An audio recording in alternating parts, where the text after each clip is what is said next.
Talks, kembali lagi bersama Anda, bersama saya Rahma Fadila dan juga Berita Selengkapnya. Fakta baru terungkap dalam kasus pembacokan mahasiswi Fakultas Hukum Syariah di Universitas Islam Negeri Sultan Syarif Kasim Riau.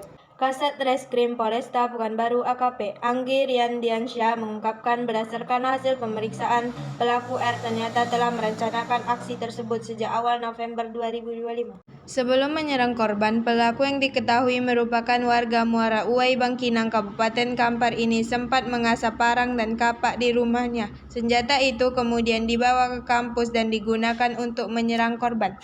Akibat serangan brutal itu, korban berinisial F mengalami luka serius di bagian kepala, leher, punggung, hingga pergelangan tangan dan kini masih menjalani perawatan. Jadi memang sudah merencanakan ya Pak? Kalau untuk perencanaan kami tanyakan di pemeriksaan pada tersangka, yang bersangkutan menyatakan dari awal November juga sudah ada niat untuk melakukan hal ini, namun baru terlaksana pada kemarin hari Kamis di Winsuska. Kalau motif sejauh ini Bang, dari pemeriksaan yang kami lakukan masih dengan keterangan sakit hati atas hubungan yang disudahi oleh korban, sementara pelaku sendiri tidak mau. Itu dia main.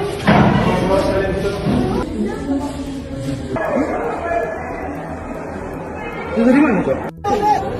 Enggak di kapak, dia apa tuh? Dia apa tuh? Bisa gimana?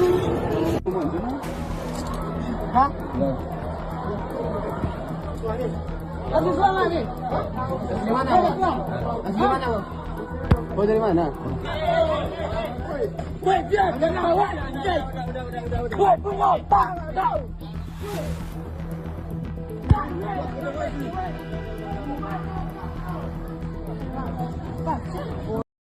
Sementara itu, dari tes urin, tersangka dinyatakan negatif narkoba. Meski demikian, penyelidik akan melakukan pemeriksaan kejiwaan untuk memastikan kondisi psikologis pelaku.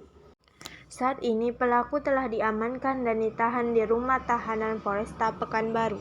Polisi menerapkan sistem one cell untuk penempatan satu orang dalam satu sel untuk menjaga keamanan selama proses penyelidikan berlangsung. Saat ini saya bersama dengan Bapak Suherdi SH selaku kuasa hukum dari korban Faradila Ayu. Apa sih yang terjadi atau apa sih fakta-fakta yang terjadi dalam kasus penganiayaan yang terjadi di Winsuska ini?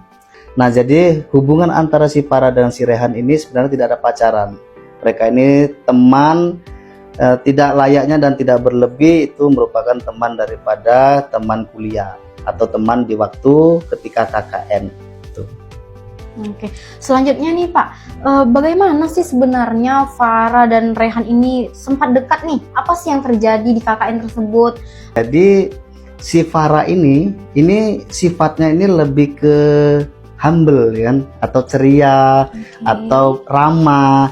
Kemudian si Rehan ini lebih sifatnya ke lebih penutup, jadi tidak terbuka. Jadi mereka ini berkenalan atau karena si Farah ini berbaik hati lah atau sifatnya ramah kepada siapapun, makanya ini salah tafsir atau salah menggunakan sifat si Rehan ini, bahwasanya oh pikirnya si Rehan ini, si Farah ini suka sama si Farah, si Rehan ya.